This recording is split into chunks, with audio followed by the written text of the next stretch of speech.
Hello दोस्तों, आज हम जानेंगे आइसोमेरिज्म के बारे में। आइसोमेरिज्म क्या होता है, ये कितने टाइप्स का होता है, तो इसके बारे में हम इसका स्टडी करेंगे। ठीक है, तो पहले हम सीखते हैं कि आइसोमेरिज्म क्या होता है। तो आइसोमेरिज्म पहले किससे कहते हैं ये हम लोग जानने की कोशिश करते हैं। तो आइसोमेरिज्म क्या होता है कि ऐसे कंपाउंड्स जो जिनका मॉलिक्यूलर फार्मूला सेम होता है बट उनका जो फिजिकल और जो केमिकल प्रॉपर्टीज़ होता है वह डिफरेंट होता है, तो ऐसे कंपाउंड्स को हम बोलते हैं आइसोमर, और इस फिनोमिनन को हम बोलते हैं आइसोमेरिज्म। ठीक, तो देखिए आइसोमेरिज्म क्या होता है। Compounds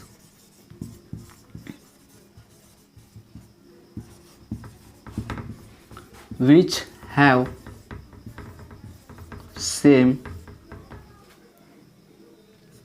molecular formula. M F का मतलब क्या होगा यहाँ पर, मोलिकुलर फार्मूला। तो which have same molecular formula but have different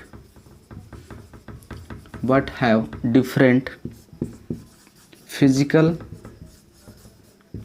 and chemical properties. ठीक, which have different physical and chemical properties. ठीक, एक एग्जांपल समझते हैं। जैसे मान लेते हैं हमारे पास है CH3OCH3। ठीक, अगर इसकी मॉलिक्यूलर फार्मूला की हम बात करें तो हो जाएगा C2H6 और यहाँ पर क्या है आपका O। ठीक, अब जैसे क्या है कि आपका जैसे लेट से एग्जाम्पल तौर पर हम लेते हैं C2H6O। ठीक, यहाँ भी देखिए CH3OCH3, तो इसमें भी आपके कितने कार्बन हैं, 2 कार्बन है, और हाइड्रोजन क्या है आपके इसमें 3 यहाँ और 3 यहाँ, टोटल कितने हो गए, 6 हो जाएंगे, और एक ऑक्सीजन है। ठीक, या फिर इसको हम ऐसे लिख सकते हैं जैसे CH3 CH2 और यहाँ पर हो गया जैसे OH। ठीक, तो अगर हम इनका थोड़ा देखें तो ये आपका इन दोनों में अगर हम थोड़ा सिमिलरिटी देखें तो दोनों में क्या है, आपके जो मॉलिक्यूलर फार्मूला है सेम है, लेकिन इसका जो आपका फिजिकल और केमिकल प्रॉपर्टीज होगा डिफरेंट होगा। जैसे अगर आप लोग फंक्शनल ग्रुप पढ़े होंगे तो ये आपका ROR है, यानी कि इसको बोलते हैं हम ईथर, और ये आपका है जैसे ये आपका हो जाएगा R, ये OH, तो ये आपका क्या है, एल्कोहल है। राइट, तो यहाँ पर क्या है, एक ईथर है, दूसरा एल्कोहल है। ईथर और एल्कोहल का क्या होगा, प्रॉपर्टीज भाई डिफरेंट होगा, जिसका फिजिकल प्रॉपर्टीज भी डिफरेंट होता है और केमिकल प्रॉपर्टीज भी डिफरेंट होता है। तो इस कंपाउंड्स को, इन दोनों कंपाउंड्स को हम बोलेंगे आइसोमर। ठीक, और इस फिनोमिनन को हम क्या बोल देंगे, आइसोमेरिज्म। तो आइसोमेरिज्म क्या होता है कि ऐसे फिनोमिनन होता है जिसमें कंपाउंड्स का मॉलिक्यूलर फार्मूला, यानी हिंदी में बोलते हैं आणविक सूत्र, सेम होता है, समान होता है, लेकिन इनका जो भौतिक और रासायनिक गुणधर्म होता है, यानी जो फिजिकल और केमिकल प्रॉपर्टीज होता है, ये क्या होता है आपका, डिफरेंट होता है। तो ऐसे कंपाउंड्स को हम क्या बोलेंगे, आइसोमर बोल देंगे। ठीक है, और इस जो परिघटना है इसको बोलते हैं हम समावयवता, यानी कि आइसोमेरिज्म बोल देते हैं। ठीक, आई होप आप ये आइसोमेरिज्म क्या होता है ये क्लियर हो गया होगा। अब हम सीखेंगे कि आइसोमेरिज्म कितने टाइप्स के होते हैं। ठीक, तो अगर हम बात करें इसके आइसोमेरिज्म के टाइप के, तो इसको ब्रॉडली 2 ग्रुप्स में हम डिवाइड कर सकते हैं। पहला होता है आपका स्ट्रक्चरल आइसोमेरिज्म और दूसरा होता है स्टीरियो आइसोमेरिज्म। तो आज हम सीखेंगे स्ट्रक्चरल आइसोमेरिज्म के बारे में। ठीक, जैसे आइसोमेरिज्म को हम कितने भागों में बांटेंगे या कितने ग्रुप्स में डिवाइड करेंगे, 2 ग्रुप्स होंगे। पहला होता है आपका स्ट्रक्चरल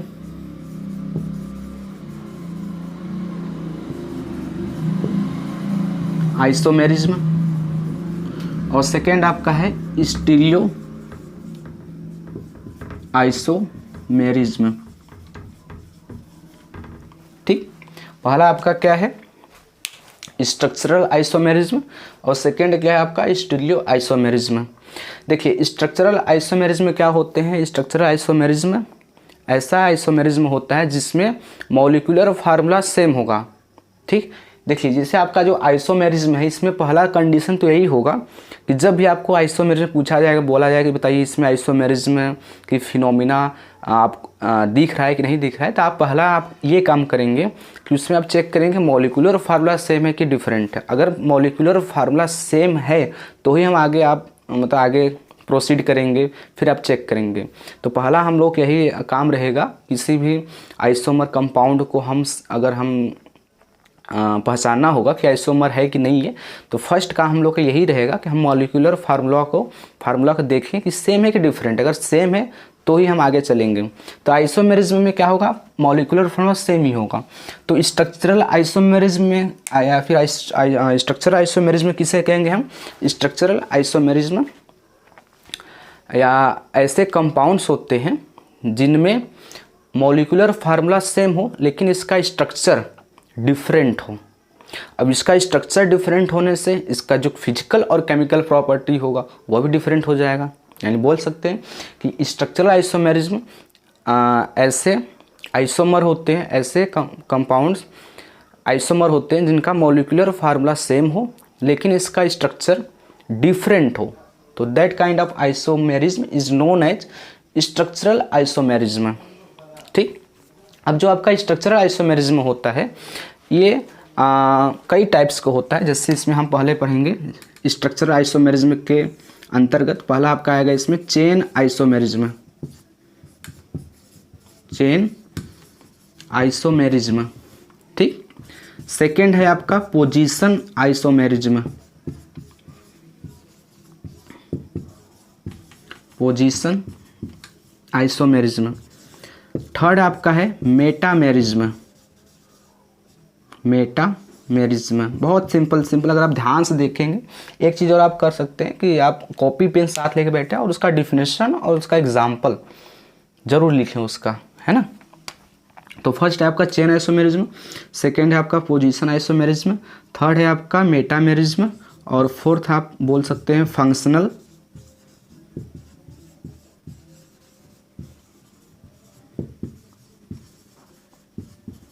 आइसोमेरिज्म।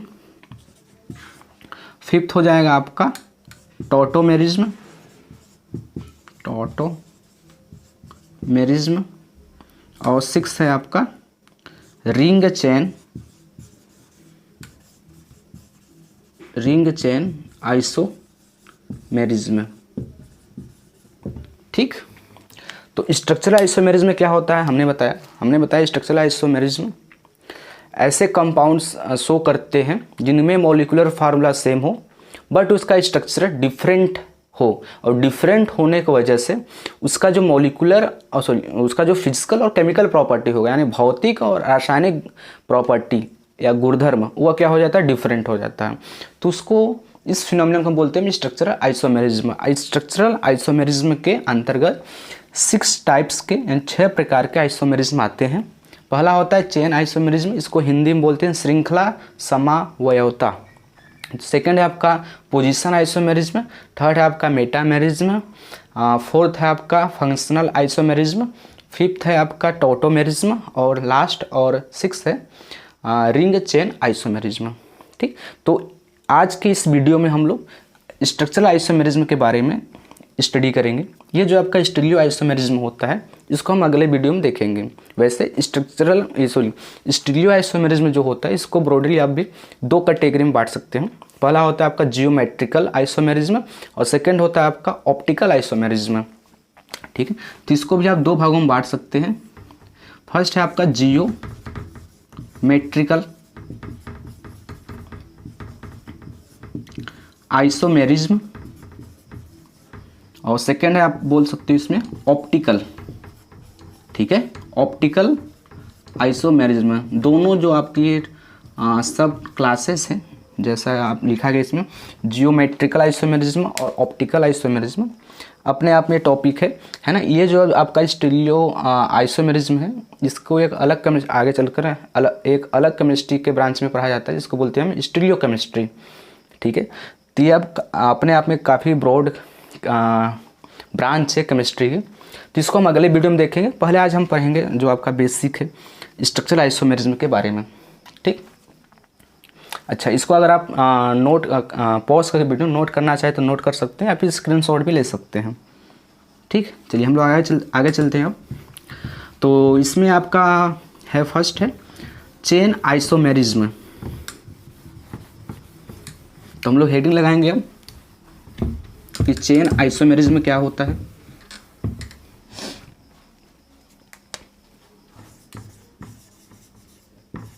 चेन आइसोमेरिज्म, देखिए चेन आइसोमेरिज्म पहले कहते किसे हैं? Compounds which have same molecular formula but have different parent chain। ठीक, यानी चेन आइसोमेरिज्म ऐसे कंपाउंड शो करते हैं जिनका मॉलिक्यूलर फार्मूला सेम हो, समान हो, बट उनका जो पेरेंट चेन हो वह डिफरेंट हो। क्या बोला हमने?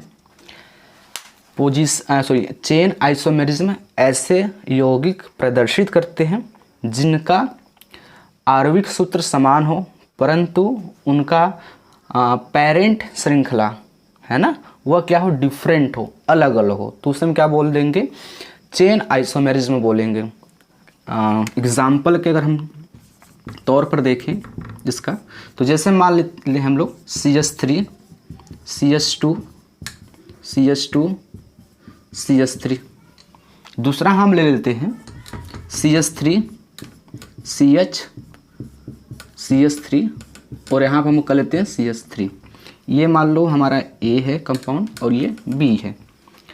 ठीक, तो हमने क्या बताया कि इनके मॉलिक्यूलर फार्मूला सेम होना चाहिए। तो पहले चेक कीजिए, 1 कार्बन 2 3 4, तो इसमें कितने कार्बन हैं? 4 कार्बन, तो C4। अगर हम हाइड्रोजन को काउंट करें तो 3 यहाँ पर, 2 यहाँ पर, 2 5 हो गया और 2 7 और 3 10। ठीक है, तो ये आपका क्या हो गया? H10। अब इसमें मैच कराइए, 1 2 3 4 कार्बन सेम है, हाइड्रोजन देखिए 3 3 6 9 9 1 10, तो हाइड्रोजन भी सेम है, मतलब इनका मॉलिक्यूलर फार्मूला तो सेम है, लेकिन क्या इसमें पेरेंट चेन डिफरेंट है? देखिए 1 2 3 4, इसमें कितने कार्बन का पेरेंट चेन है? 4 कार्बन, राइट? कितने कार्बन का पेरेंट चेन है? 4 कार्बन। अगर हम इसमें देखेंगे पेरेंट चेन तो 1 2 और क्या आ जाएगा? 3, है ना? तो इसमें कितने हैं कार्बन के पेरेंट चेन? 3 हैं। तो इनका जो कार्बन का पेरेंट चेन है वह डिफरेंट है, तो इन दोनों को हम क्या बोल देंगे? Chain isomer. ठीक, क्या बोलेंगे? Chain isomer. और इस फिनोमिनन को हम बोल देंगे चेन आइसोमेरिज्म। ठीक है, देख लीजिए चेन आइसोमेरिज्म क्या होता है। अब आगे हम लोग चलते हैं, अगला पोजीशन आइसोमेरिज्म। ठीक, अब सेकेंड हम लोगों का कौन सा है? Position isomerism.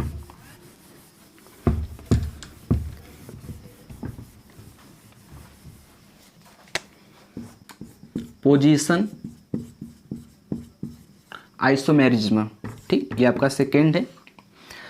तो पोजीशन आइसोमेरिज्म किसे कहते हैं? पोजीशन आइसोमेरिज्म ऐसे कंपाउंड्स शो करते हैं जिनमें मॉलिक्यूलर फार्मूला सेम रहेगा, लेकिन इसमें ब्रांच या जो फंक्शनल ग्रुप है, और फंक्शनल ग्रुप ऐसा होना चाहिए जिसमें कार्बन न हो। अगर उनका पोजीशन अगर डिफरेंट है, ब्रांच हो या फिर फंक्शनल ग्रुप, अगर उसका पोजीशन डिफरेंट हो तो उसको हम बोलेंगे पोजीशन आइसोमर, उस कंपाउंड्स को, और उस फिनोमिनन को हम बोल देंगे पोजीशन आइसोमेरिज्म। ठीक, तो पहले इसका डिफिनेशन हम लोग लिखेंगे। तो compounds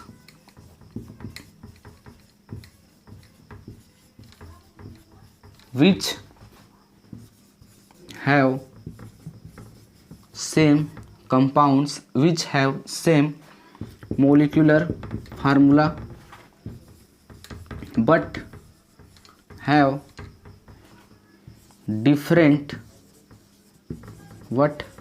different position of branch और फंक्शनल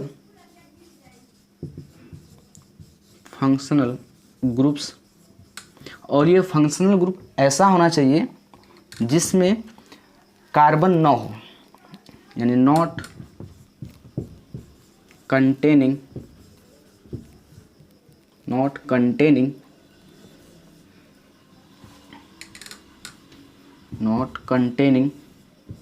कार्बन एटम। ठीक, इसका क्या मतलब है कि मॉलिक्यूलर फार्मूला तो सेम होना चाहिए, बट इनका जो ब्रांच या फिर जो फंक्शनल ग्रुप है उनका पोजीशन डिफरेंट होना चाहिए, और फंक्शनल ग्रुप ऐसा होना चाहिए जिसमें कार्बन न हो, जैसे COOH हो गया, CHO हो गया, एस्टर हो गया। तो इसमें आप देखेंगे तो इनके फंक्शनल ग्रुप में ही स्वयं में कार्बन होते हैं, बट उसको हम नहीं लेंगे। हम क्या लेंगे, जैसे एल्कोहल हो गया, ठीक है, फिर आपका साइनो ग्रुप, ये नाइट्राइल ग्रुप हो गया, ठीक है, फिर उसके बाद आप बोल सकते हो एमीन हो गया। तो इसमें क्या होते हैं, कार्बन नहीं होते हैं, तो उसको हम कंसीडर करेंगे या लेंगे, और उस बाकी को नहीं लेंगे जिसमें कार्बन हो। ठीक, जैसे एग्जाम्पल देते हैं, पहले हम लोग समझने की कोशिश करते हैं एग्जाम्पल के माध्यम से। जैसे लेते हैं हम लोग CH3 CH2 CH2 कर लेते हैं, यहाँ पर आपका OH लगा देते हैं, और ये आपका क्या है, CH3 है। ठीक, अगला हम ले लेते हैं CH3 CH2 CH, यहाँ हम OH लगा देते हैं, यहाँ पर CH2 और यहाँ पर क्या है आपका CH3। ठीक, अगर आप इसमें ध्यान से देखेंगे तो अगर हम पहले पेरेंट कार्बन की चेन अगर ले, कितने कार्बन के हैं, तो 1 2 3 4, और ये क्या हो जाएगा आपका 5 हो जाएगा। इसमें 1 2 3 4 और 5। अब इसमें अंतर क्या है, अच्छा सॉरी, इसको हम नंबरिंग इधर से करेंगे, 1 2 3 4 और ये आपका 5 हो जाएगा। ठीक, चलिए अब यहाँ पर आप देखेंगे कि जो आपका OH है, जो कि एल्कोहल ग्रुप है आपका, ये सेकेंड कार्बन पर लगा हुआ है। ठीक, और अगर आप यहाँ पर देखेंगे तो यहाँ पर जो आपका फंक्शनल ग्रुप है OH, ये तीसरे कार्बन पर लगा हुआ है। तो यहाँ पर जो फंक्शनल ग्रुप है जो कि OH है, इसका क्या है, पोजीशन डिफरेंट है, लेकिन इसका मॉलिक्यूलर फार्मूला अगर आप देखेंगे तो सेम मिलेगा आपका, 5 आपको कार्बन मिलेंगे। ठीक है, और हाइड्रोजन आप देखेंगे तो इसमें 11 मिल जाएंगे। ठीक है, और आपका जो O मिल जाएगा। ठीक है, सेम आपका यहाँ भी हो जाएगा, लेकिन इनमें क्या है कि जो OH है वो दूसरे कार्बन पर लगा हुआ है, और यहाँ पर OH तीसरे कार्बन पर लगा हुआ है, यानी आपका यहाँ पर जो फंक्शनल ग्रुप है उनका पोजीशन डिफरेंट है। तो इसको हम क्या बोल देंगे पोजीशन आइसोमर, इन दोनों कंपाउंड्स को, और इस फिनोमिनन को हम क्या बोल देंगे, पोजीशन आइसोमेरिज्म। राइट, चलिए हम लोग अब आगे चलते हैं।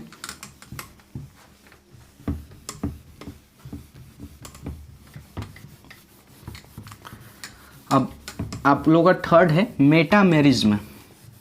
ठीक है, जो कि बहुत ज़्यादा इम्पोर्टेंट है।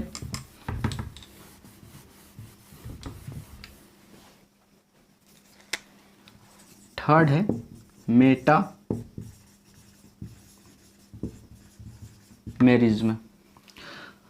पहले इसका डिफिनेशन लिखते हैं, फिर समझने की कोशिश करते हैं। मेटामेरिज्म में क्या होते हैं, compounds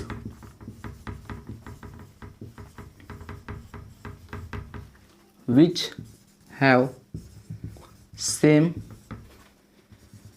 molecular formula but have different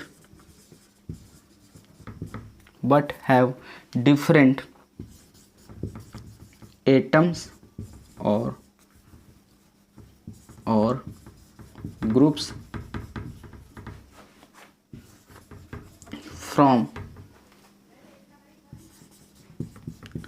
either side of bridging functional group। ठीक, यानी मेटामेरिज्म ऐसे कंपाउंड होते, ऐसे कंपाउंड शो करते हैं जिनमें तो मॉलिक्यूलर फार्मूला सेम हो, और लेकिन इसमें जो आपका एटम्स है या फिर जो ग्रुप्स है वह जो फंक्शनल ग्रुप है आपका, है ना, या फिर जो ब्रिजिंग फंक्शनल ग्रुप है, दोनों तरफ जो ग्रुप्स या फिर एटम है वह डिफरेंट होना चाहिए। पहले हम समझते हैं कि ब्रिजिंग फंक्शनल ग्रुप क्या होते हैं। देखो जैसे नाम से स्पष्ट है ब्रिज, जैसे ब्रिज अगर आप सुने ही होंगे तो वह दो चीज़ों को या दो रास्तों को जोड़ने का काम करता है। जैसे नदी हो गया तो नदी में ब्रिज बन जाता है, तो इधर का साइड और इधर का साइड है ना, उसको जोड़ने का काम करता है जाने के लिए, है ना। जैसे मान लो कि यहाँ पर ये बीच में क्या है आपका नदी है ना। अब यहाँ पर कुछ लोग रहते हैं इधर साइड, है ना, और कुछ लोग इधर रहते हैं। अब कुछ लोग इधर से इधर जाना चाहते हैं और इधर से इधर आना चाहते हैं, तो क्या करेंगे, बीच में क्या करेंगे, ब्रिज का फॉर्मेशन कर देंगे या बना देंगे। तो ये कुछ जो इधर जाने वाले होंगे इधर आ जाएंगे और इधर से लोग इधर चले जाएंगे। तो ब्रिज का मतलब होता है दो चीज़ों को जोड़ने वाले, ठीक है। तो सेम यहाँ भी होता है। तो ब्रिजिंग फंक्शनल ग्रुप किसे कहेंगे, ऐसे फंक्शनल ग्रुप जिसके लेफ्ट और राइट दोनों तरफ क्या हो आपके ग्रुप्स हो या फिर एटम्स हो, तो उसको हम बोलते हैं ब्रिजिंग फंक्शनल ग्रुप, है ना, ब्रिजिंग फंक्शनल ग्रुप। इसमें क्या क्या आ जाएंगे आपके, जैसे आपका इसका सबसे अच्छा एग्जांपल है, आप ईथर ले सकते हो, है ना। जो ईथर होता है बीच में होता है ओ, कीटोन हो सकता है, ये कीटोन है। अब इसके लेफ्ट साइड भी ग्रुप होते हैं, राइट साइड भी आपके ग्रुप होते हैं।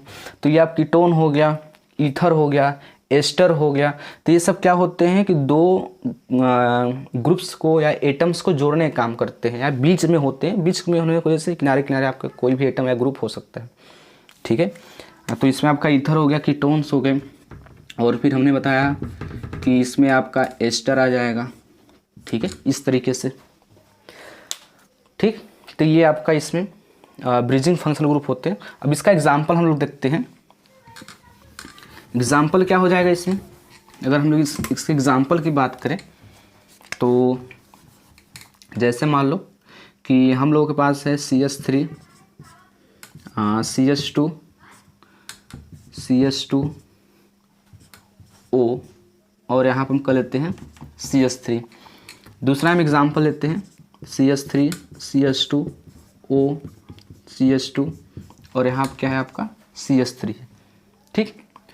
पहली बात हम इसमें ये चेक करेंगे कि जो आपका इसमें फंक्शनल ग्रुप है वो आपका बीच में होना चाहिए। अब देखिए अगर ये आपका क्या हो गया, ईथर हो गया। अब ईथर के आप लेफ्ट साइड देखेंगे, है ना, लेफ्ट साइड, तो 1 2 3, है ना, 3 कार्बन के एल्काइल ग्रुप है। और इधर देखेंगे राइट साइड तो कितने के हैं, 1 का है। अगर आप इधर देखेंगे दूसरे वाले में तो इधर आपके 2 कार्बन मिलेंगे, इधर भी कितने मिलेंगे, 2 मिलेंगे। तो अगर हम इनमें अगर देखें तो इनका मॉलिक्यूलर फार्मूला सेम होगा, लेकिन इसमें क्या है आपका जो ब्रिजिंग फंक्शनल ग्रुप के दोनों तरफ आपके जो एटम जो आपके ग्रुप हैं, जैसे एल्काइल ग्रुप है, तो इसमें जो एल्काइल ग्रुप है इनका पोजीशन क्या है, डिफरेंट है, ठीक है। तो इसको हम क्या बोल देंगे, मेटामेरिज्म, ठीक। और मेटामेरिज्म जब भी पाया जाता है वह सेम फंक्शनल ग्रुप होते हैं, ठीक है। तो मेटामेरिज्म में सेम फंक्शनल ग्रुप होते हैं, ठीक। अब आगे है आप लोगों का फंक्शनल आइसोमेरिज्म, ठीक। फोर्थ है आप लोगों का फंक्शनल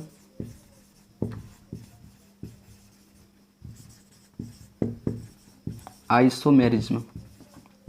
तो फंक्शनल आइसोमेरिज्म किसे कहेंगे, फंक्शनल आइसोमेरिज्म ऐसे कंपाउंड शो करते हैं विच हैव, जिनके पास मॉलिक्यूलर फार्मूला सेम हो, मॉलिक्यूलर फार्मूला क्या हो, सेम हो, लेकिन but have different functional group. लेकिन इसमें क्या हो कि जो आपका फंक्शनल ग्रुप है, जो आपका क्रियात्मक समूह है, वह क्या होगा आपका इसमें डिफरेंट होगा। तो इसको हम क्या बोल देंगे, फंक्शनल आइसोमेरिज्म इस घटना को। और ऐसे कंपाउंड्स को हम बोलेंगे फंक्शनल आइसोमर। जैसे एग्जांपल हमने पहले लिया था, जो समझा रहे थे आपको आइसोमेरिज्म में क्या होता है, तो उसमें से लिया था हमने CH3O CH3। दूसरा हम लेते हैं CH3 CH2OH, राइट। अब इनमें देखेंगे तो मॉलिक्यूलर फार्मूला सेम है, लेकिन ये आपका इसमें कौन सा फंक्शनल ग्रुप है, ईथर है। लेकिन इसमें कौन सा है आपका, एल्कोहल है। तो इसमें क्या है, मॉलिक्यूलर फार्मूला तो सेम है, लेकिन इसमें क्या है आपका जो फंक्शनल ग्रुप है ये अलग अलग है। तो इसको हम क्या बोलेंगे, फंक्शनल आइसोमेरिज्म। ठीक है, what we call it, functional isomerism बोलेंगे इसमें जो पाया जाएगा। और इन दोनों कंपाउंड्स को हम बोलेंगे फंक्शनल आइसोमर। ठीक है, चलिए हम लोग आगे चलते हैं।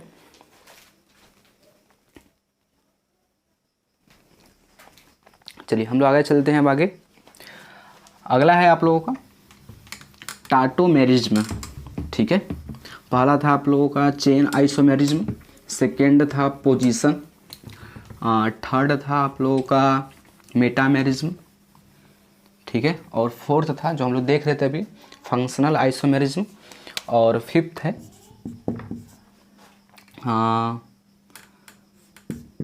Tautomerism, right. देखो टोटोमेरिज्म में क्या होता है कि इसमें इंट्रामोलिकुलर प्रोटॉन यानी कि H+ ट्रांसफ़र होते हैं।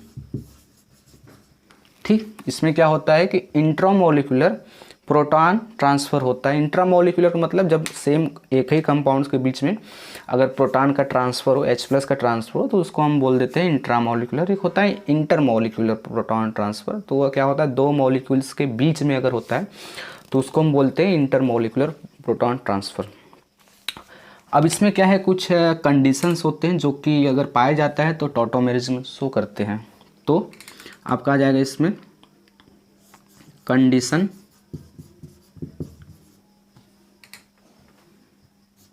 To show tautomerism. ठीक, क्या क्या कंडीशन होना चाहिए। नंबर 1 इसमें होना चाहिए कि आपका जो फंक्शनल ग्रुप होना चाहिए,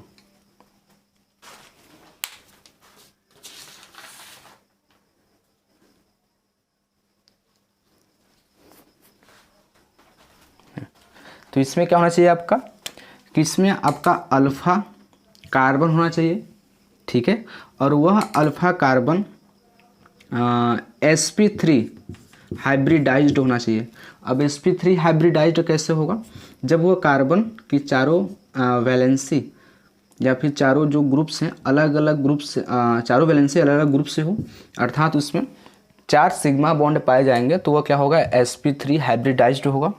सेकेंड कि आपका जो अल्फा हाइड्रोजन कार्बन हो, है ना, उसके पास एटलीस्ट कम से कम एक अल्फा हाइड्रोजन होना चाहिए। तो alpha carbon contains at least 1 alpha hydrogen. ठीक, तो ये अगर किसी कंपाउंड्स में कंडीशन है जिसमें कि अल्फ़ा कार्बन है जो कि sp3 हाइब्रिडाइज्ड है और उस अल्फ़ा कार्बन के पास एटलीस्ट 1 अल्फ़ा हाइड्रोजन हो, तो वह टोटोमेरिज्म शो करते हैं। ठीक, एग्जाम्पल से समझते हैं। जैसे एग्जाम्पल में यहाँ देखते हैं, जैसे मान लीजिए हमारे पास है CH3O और इधर हम लेते हैं, इधर लेते हैं हम लोग जैसे C++O CH3। ठीक है, मिथाइल इसको कीटोन बोल देते हैं हम लोग। तो इसमें क्या होगा, जैसे ये आपका मेन फंक्शनल ग्रुप है कीटोन। अब इसके ये जो फंक्शनल ग्रुप है जिस कार्बन से जुड़ा रहता है ना, उस कार्बन को हम बोलते हैं अल्फा कार्बन। तीन ये दोनों जो आपके कार्बन है ये कौन से कार्बन हो जाएंगे आपके अल्फा कार्बन, है ना। हमने ये बताया कि आपका इसे कीटोन मेन फंक्शनल ग्रुप है। अब इसके जो ये फंक्शनल ग्रुप है CO, अब इस CO से जो कार्बन डायरेक्ट जुड़ा रहेगा उससे बोलेंगे अल्फा कार्बन, तो ये भी अल्फा कार्बन होगा, ये भी अल्फा कार्बन होगा, ठीक। अब इस अल्फा कार्बन से जो हाइड्रोजन डायरेक्ट जुड़ा रहेगा उससे हम बोलते हैं अल्फा हाइड्रोजन। तो इसके पास ये भी अल्फा हाइड्रोजन है और ये भी अल्फा हाइड्रोजन है और ये क्या है आपका अल्फा कार्बन है, ये अल्फा कार्बन है, ठीक। जैसे मान लो कि एग्जाम्पल तौर पर हम कुछ और लेते हैं आपको समझाने के लिए, जैसे CH3 CH2 और यहाँ पर लेते हैं जैसे कि OH। अगर हमसे पूछे कि बताइए इस कंपाउंड में कितने अल्फा हाइड्रोजन हैं, तो ये OH जिस कार्बन से जुड़ा रहेगा उसे बोलेंगे हम अल्फा कार्बन, और ये अल्फा कार्बन जितने हाइड्रोजन से जुड़ा रहेगा उसको बोलेंगे हम अल्फा हाइड्रोजन। तो ये अल्फा कार्बन डायरेक्ट 2 कार्बन से जुड़ा हुआ है, ठीक। तो इसमें कितने अल्फा हाइड्रोजन हो जाएंगे, 2 हो जाएंगे, ठीक। तो अच्छा देखिए जैसे यहाँ पर आपका ये कंपाउंड्स है। अब इसमें हम पहला कंडीशन क्या बताया है, हमने क्या बताया कि इसमें अल्फा कार्बन होना चाहिए जो कि sp3 हाइब्रिडाइज्ड हो। अब देखिए यहाँ पर हमारे पास sp3 हाइब्रिडाइज्ड कार्बन है कि नहीं, कैसे चेक करेंगे। अब इसके पास कितने हाइड्रोजन है, टोटल 3 है, ठीक। तो देखिए इसमें से एक सिग्मा, ये सिग्मा, ये सिग्मा और ये सिग्मा, 4 सिग्मा हो गए। तो जब 4 सिग्मा हो जाएंगे तो क्या होगा, कौन सा हाइब्रिडाइजेशन होगा, ये sp3, तो ये sp3 है, पहला कंडीशन तो सेटिस्फाई हो गया। सेकेंड आपका है कि अल्फा जो कार्बन है उसके पास कम से कम एक अल्फा हाइड्रोजन होना चाहिए। तो देखो यहाँ पर 3 हो जाएंगे, यहाँ भी 3 हो जाएगा, तो इससे भाई एक से ज़्यादा ही है। तो ये आपका टॉटोमेरिज्म में शो करेंगे। अब टॉटोमेरिज्म में शो करेंगे तो क्या होगा, कैसे शो होगा ये भी देख लीजिए। देखिए इधर हम मिटा देते हैं फिर आगे हम समझाते हैं इसको।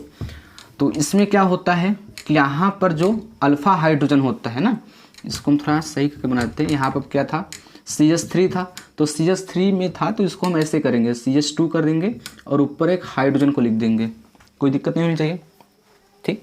CH3 था तो एक हाइड्रोजन हमने ऊपर कर दिया और 2 बचा तो यहाँ CH2 लिख दिया। अब इसमें क्या होता है कि यहाँ पर जो H है ये प्रोटॉन के रूप में निकल करके यहाँ पर आता है इस ऑक्सीजन के पास। जैसे ही यहाँ आता है यहाँ का जो डबल बॉन्ड रहता है ब्रेक करके यहाँ पर डबल बॉन्ड का फॉर्मेशन हो जाता है। तो आपका क्या बन जाएगा, ये CH3 सिंगल बॉन्ड C। अब यहाँ देखो सिंगल बॉन्ड बन जाएगा और यहाँ हो जाएगा OH और यहाँ डबल बॉन्ड का फॉर्मेशन हो जाएगा, ये आपका बन जाएगा CH2। तो ये होता है टॉटोमेरिज्म, ठीक है। और इसको बोलते हैं, देखो ये कौन सा कंपाउंड है आपका, कीटोन है, तो इसको कीटो बोल देंगे।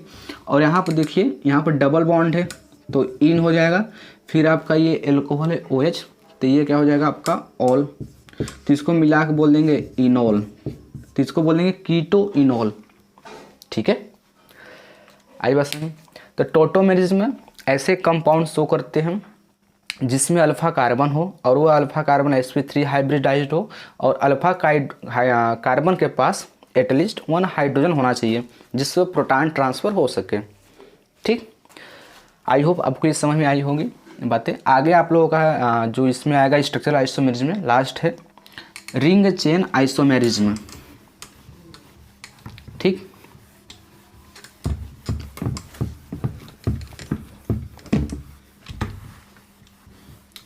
तो लास्ट है आप लोगों का रिंग चेन आइसोमेरिज्म। तो रिंग चेन आइसोमेरिज्म क्या होते हैं कि ये ऐसे कंपाउंड शो करते हैं, compounds which have same molecular formula but one compound has open chain while other has cyclic structure. ठीक, तो रिंग चेन आइसोमेरिज्म ऐसे कंपाउंड शो करते हैं जिनका मॉलिक्यूलर फार्मूला सेम हो, लेकिन आपका इसमें एक कंपाउंड ओपन चेन हो और दूसरा क्या हो, साइक्लिक स्ट्रक्चर हो, तो उसको हम क्या बोल देंगे, रिंग चेन आइसोमर, और इस फिनोमिनन को बोल देंगे हम रिंग चेन आइसोमेरिज्म। एग्जाम्पल देखिए, जैसे CH3 सिंगल बॉन्ड CH2, फिर CH लेते हैं हम लोग, यहाँ पर डबल बॉन्ड लगाते हैं हम लोग, फिर CH2 1 2 3 4 5, फिर करते हैं हम लोग CH3, राइट। अगर इसका मॉलिक्यूलर फार्मूला हम लिखें तो 6 आपके हो जाएंगे कार्बन, 1 2 3 4 5 6 कार्बन हो जाएंगे। हाइड्रोजन काउंट करें 3 2 5 6 7 7 2 9 9 3 12, यानी H12 C6H12। अब इसका हम क्या बनाते हैं, रिंग स्ट्रक्चर बनाते हैं या फिर साइक्लिक स्ट्रक्चर। देखिए 1 2 3 4 5 और ये आपका हो जाएगा 6 कार्बन हो जाएंगे, और आपके हर एक कार्बन पर 2 2 हाइड्रोजन हो जाएंगे। ठीक, तो अगर हम इन दोनों में देखेंगे, दोनों कंपाउंड्स में, तो इनका मॉलिक्यूलर फार्मूला तो सेम है। इसमें भी 6 कार्बन है, इसमें भी 6 कार्बन है, इसमें भी हाइड्रोजन 12 है, इसमें भी 12 है, लेकिन ये आपका ओपन चेन है, एलिफेटिक चेन है, लेकिन ये आपका क्या है, इसको बोल सकते हैं हम लोग रिंग चेन है या फिर साइक्लिक स्ट्रक्चर है। तो ऐसे कंपाउंड जिनका मॉलिक्यूलर फार्मूला सेम हो, लेकिन एक आपका ओपन चेन हो जैसा कि ये है, और दूसरा आपका साइक्लिक स्ट्रक्चर हो जैसा कि ये है, तो इसको हम बोलेंगे रिंग चेन आइसोमर, दोनों कंपाउंड्स को, और इस फिनोमिनन को हम बोल देंगे रिंग चेन आइसोमेरिज्म। ठीक, तो आज हम लोग सीखे आइसोमेरिज्म क्या होता है। तो हमने बताया आइसोमेरिज्म ऐसे कंपाउंड्स शो करते हैं जिनका मॉलिक्यूलर फार्मूला सेम होता है, लेकिन इनका फिजिकल और केमिकल प्रॉपर्टी डिफरेंट होता है। ठीक है, जिसको बोलते हैं हम इस फिनोमिनन का आइसोमेरिज्म, और जो भी कंपाउंड्स आइसोमेरिज्म शो करते हैं उससे बोलते हैं हम आइसोमर। आइसोमर आपके आइसोमेरिज्म 2 टाइप्स का होता है, स्ट्रक्चरल आइसोमेरिज्म होता है, दूसरा स्टीरियो आइसोमेरिज्म होता है। स्ट्रक्चरल आइसोमेरिज्म में हमने 6 क्लास बताया, उसके फर्दर पहला होता है आपका chain isomerism, position isomerism, metamerism, फिर उसके बाद फंक्शनल आइसोमेरिज्म, टोटोमेरिज्म, फिर अगला था आपका लास्ट जो था रिंग चेन आइसोमेरिज्म। फिर जो आपका स्टीरियो आइसोमेरिज्म है, जिसको हम लोग अगले अपकमिंग वीडियो में देखेंगे, उसमें हम बांटे उसको जियोमेट्रिकल आइसोमेरिज्म, फिर ऑप्टिकल आइसोमेरिज्म। इसके भी सब टाइप्स होते हैं जो कि हम लोग अगले वीडियो में जानने की कोशिश करेंगे। फिलहाल इतना ही, मिलते हैं अगली वीडियो में, तब तक आप लोग पढ़ाई करते रहें।